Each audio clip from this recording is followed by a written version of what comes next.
ओं नमो ब्रह्मादिभ्यो ब्रह्मविद्या संवृताय कर्तृभ्यो वंशऋषिभ्यो महद्भ्यो नमो गुरुभ्यः। सर्वो वप्लवरहितः प्रज्ञानघनः प्रत्यगर्थो ब्रह्मैवाहमस्मि।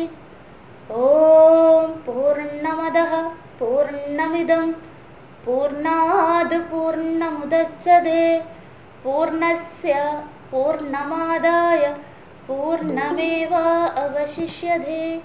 ॐ शान्ति शान्ति शान्तिः। हरिः ओं श्रीगुरुभ्यो नमः। हरिः ओम्।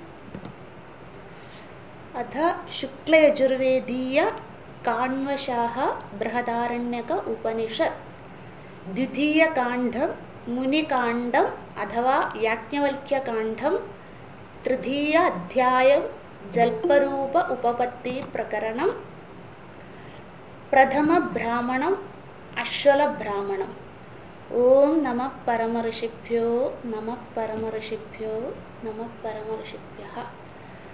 ॐ जनको ह वै देहः बहुदक्षिणेन यज्ञेत् यजेत् तत्रः कुरु पाञ्चालानां ब्राह्मणाः अभिसमेदा बभूवुः। तस्य जनकस्य वैदेहस्य विजिज्ञासा बभूव कः स्विदेशा ब्राह्मणानाम् अनूचानतम इति। सह गवा सहस्रम् अवरुरोध दशदशपादाः एक एकस्याः शृङ्गयोः आबद्धाः बभूवुः। तान् ह उवाच ब्राह्मणाः भगवन्तः यो वो ब्रह्मिष्ठः स एदा गाः उदजदामिति। तेह ब्राह्मणाः न ददृशुः। अतः याज्ञवल्क्यः स्वमेवं ब्रह्मचारिणमुवाच एताः सौम्य उदज सामस्रवा इति। ताः उदाचकार तेह ब्राह्मणाः चुक्रुदुः। कथं नो ब्रह्मिष्ठः ब्रुवीत इति। अतः जनकस्य वैदेहस्य होदा अश्वलः बभूव। सह एनं पप्रच्छ त्वं नु खलु नो याज्ञवल्क्य ब्रह्मिष्ठः असि इति। स होवाच नमो वयं ब्रह्मिष्ठाय कुर्मः गोकाम एव वयं स्म इति। तं ह ततः एव प्रष्टुं दद्रे होदा अश्वलः। याज्ञवल्क्य इति होवाच यदिदं सर्वं मृत्युना आप्तं सर्वं मृत्युना अभिपन्नं केन यजमानः मृत्योः आप्तिम् अधिमुच्यत इति। होत्रा हृद्विजः अग्निना वाजा वाग्वै यज्ञस्य होदा तदेयं वाक् सोऽयमग्निः स होदा स मुक्तिः सादिमुक्तिः। याज्ञवल्क्य इति होवाच यदिदं सर्वम् अहोरात्राभ्याम् आप्तं सर्वम् अहोरात्राभ्याम् अभिपन्नं केन यजमानः अहोरात्रयोः आप्तिम् अधिमुच्यत इति। अध्वर्युणा हृद्विजाः चक्षुषा आदित्येन चक्षुर्वै यज्ञस्य अध्वर्युः तत् यदिदं चक्षुः सः असौ आदित्यः सः अध्वर्युः स मुक्तिः सादिमुक्तिः। याज्ञवल्क्य इति होवाच यदिदं सर्वं पूर्वपक्ष अपरपक्षाभ्याम् आप्तं सर्वं पूर्वपक्ष अपरपक्षाभ्याम् अभिपन्नं केन यजमानः पूर्वपक्ष अपरपक्षयोः आप्तिम् अधिमुच्यत इति उद्गात्रा ऋद्विजा वायुना प्राणेन प्राणो वै यज्ञस्य उद्गादा तत् यः अयं प्राणः स वायुः स उद्गादा स मुक्तिः साधिमुक्तिः।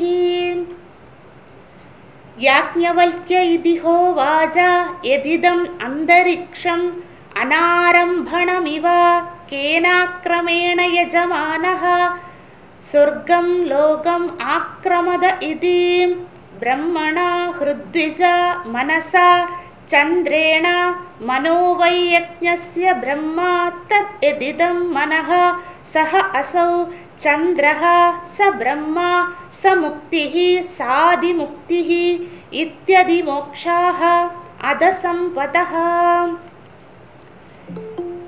याज्ञवल्क्य इति होवाच कतिभिः अयमद्य हृद्भिः होदा अस्मिन् यज्ञे करिष्यति इति तिस्रभिरिति कथमास्ता तिस्र इति पुरोनुवाक्या च याज्या च सस्य एव तृतीया किं ताभिः जयति इति यत्किंच इदं प्राणभृत् इति।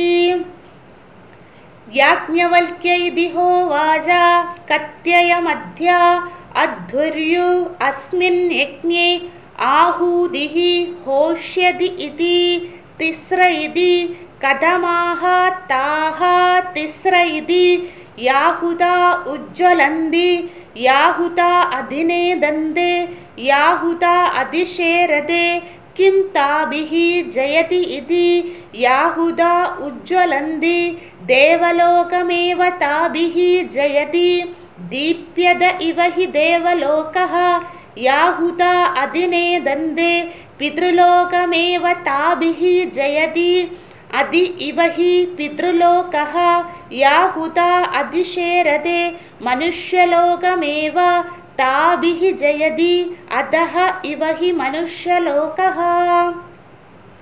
याज्ञवल्क्य इति होवाच कतिभिः अयमद्य ब्रह्मा यज्ञं दक्षिणतः देवताभिः गोपायति इति एकया इति कथमा स एक इति मन एव इति अनन्दं वै मनः अनन्दम् अनन्दा विश्वे देवाः अनन्दमेव स तेन लोकं जयति।